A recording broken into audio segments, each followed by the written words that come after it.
Sublime's members were Eric Wilson, Bud Gall, and Bradley Nowell.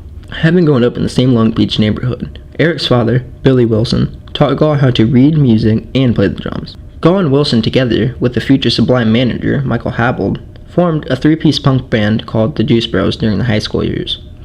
About this time, Bradley Nowell, who had recently dropped out of the University of California, Santa Cruz, joined the band. Nowell helped introduce Gall and Wilson, who at the time only listened to punk rock, to reggae and ska. Sublime played its first gig on the 4th of July 1998 in a small club. In February 1990, Nowell adopted an abused Dalmatian puppy from a shelter and named him Louie after his grandfather. He became something of a mascot for the band. Eventually, Sublime developed a large following in California. After concentrating on playing live shows, the band released 40 Ounces to Freedom in 1992 under Nowell's label, Skunk Records.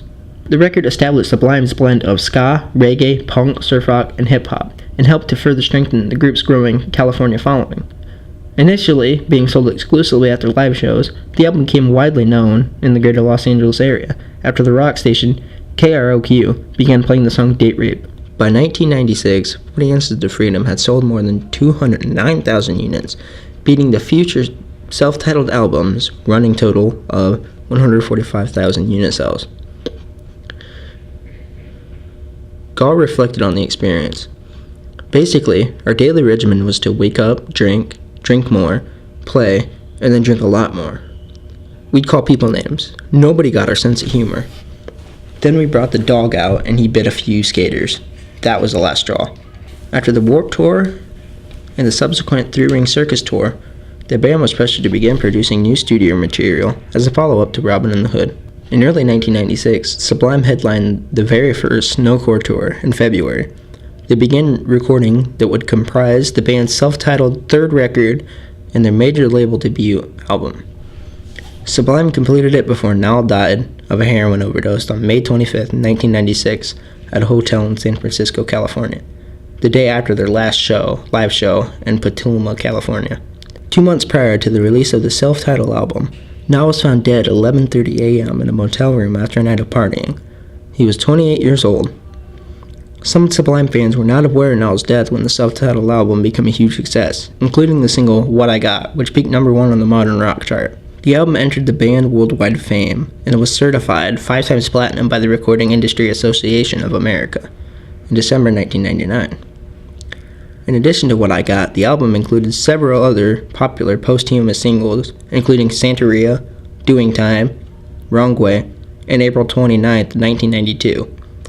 All of which received heavy airplay. Jason Westfall, one of Sublime's managers, was quoted as saying that the surviving members of Sublime had no interest in continuing to perform and record under the Sublime name. Just like Nirvana, Sublime had died when Brad died. A number of posthumous releases followed, among them Secondhand Smoke in 1997, and Stand By Your Van, and Sublime Acoustic, Bradley Nowell, and Friends in 1998. Secondhand Smoke, produced Miguel Heppold, is described as an assemblage of leftovers, remixes, and rarities, which hints at possible musical directions that Sublime would have pursued if Nowell had not died. By the release of the Greatest Hits compilation in 1999, the band had released as many albums after Nowell's death as during his lifetime. A box set of demos, rarities, and live recordings entitled Everything Under the Sun was released on November 14, 2006. The band later released several vinyl picture discs, including 40 Ounces to Freedom, Secondhand Smoke, and Stand By Your Van. On June 16, 2012, the group reunited to give a show at the Detox Rock Fest in Montebello, Quebec, under the Sublime with Rome moniker.